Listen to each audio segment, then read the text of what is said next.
It starts with a moment that lasts only seconds.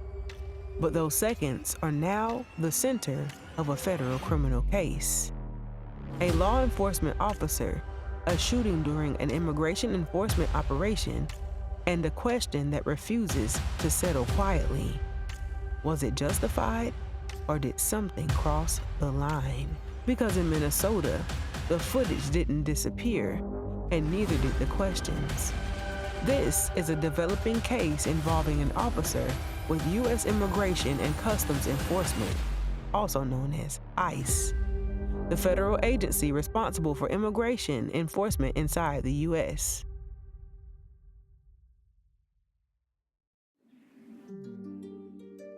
Welcome to Behind the Yellow Tape. I'm Mimi, and here we share some of the most spine-chilling, gut-stirring, mysterious crime stories that will keep you on the edge of your seat.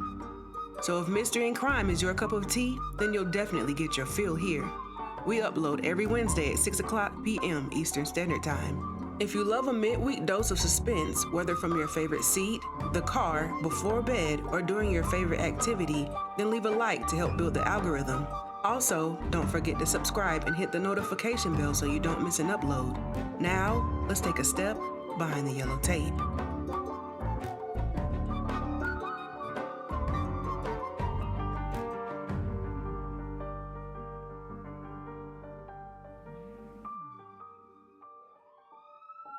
The incident took place during what authorities described as a routine enforcement operation in Minnesota. But routine is not how anyone would later describe what happened. In Minnesota, immigration enforcement operations often involve coordination between federal agents, local agencies, and surveillance units. On the day of the incident, officials say an ICE-led team was conducting an enforcement action involving a targeted individual. What exactly happened in those first minutes is now heavily disputed, because there are two competing narratives: A, the official law enforcement account, and B, what surveillance videos appears to show. According to initial reports, officers attempted to detain or approach the suspect during the operation. At some point during the encounter, a weapon was discharged. One person was shot. The critical issue in the case is why. Law enforcement sources initially suggested the shooting occurred in the context of a perceived threat during the operation.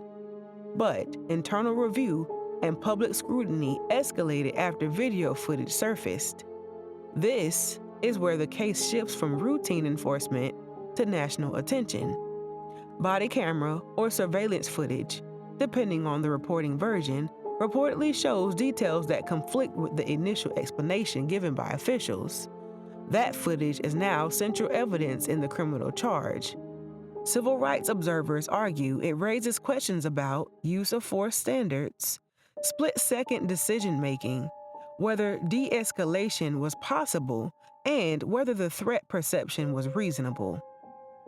The officer involved has been charged in connection with the shooting and with allegations framed around assaultive conduct during official duties. This is highly unusual. Federal officers are rarely charged for actions taken during enforcement operations, which is part of why this case is being watched so closely.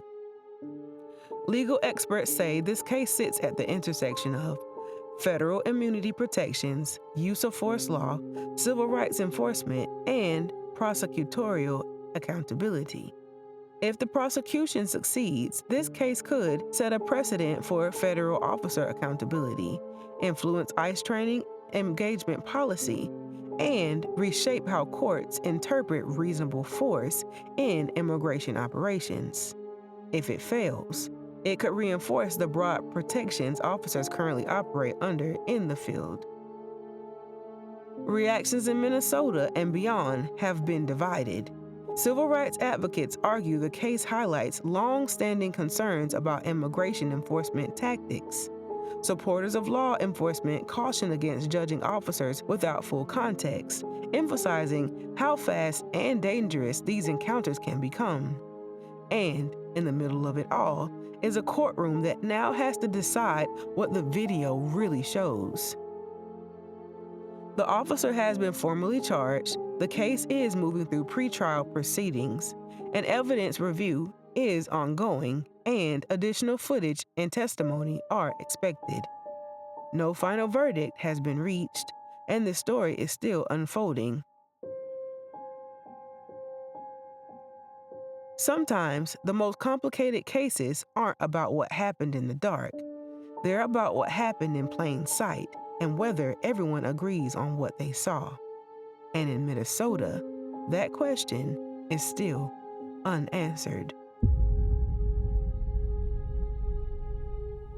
In cases like this, the facts rarely arrive all at once. They come in fragments, witness statements, video clips, reports, and silence in between. And somewhere inside those fragments, a courtroom will try to reconstruct a moment that only lasted seconds. It's always so heartbreaking when something that's supposed to reflect justice becomes something so unjust. If this story made you raise your eyebrows, please hit the like button, share, and subscribe. And also, don't forget to tune in every Wednesday at 6 p.m. Eastern Standard Time for your weekly dose of suspense, chills, and crime. And as always, I'm Mimi, and this has been a step behind the yellow tape. Good night.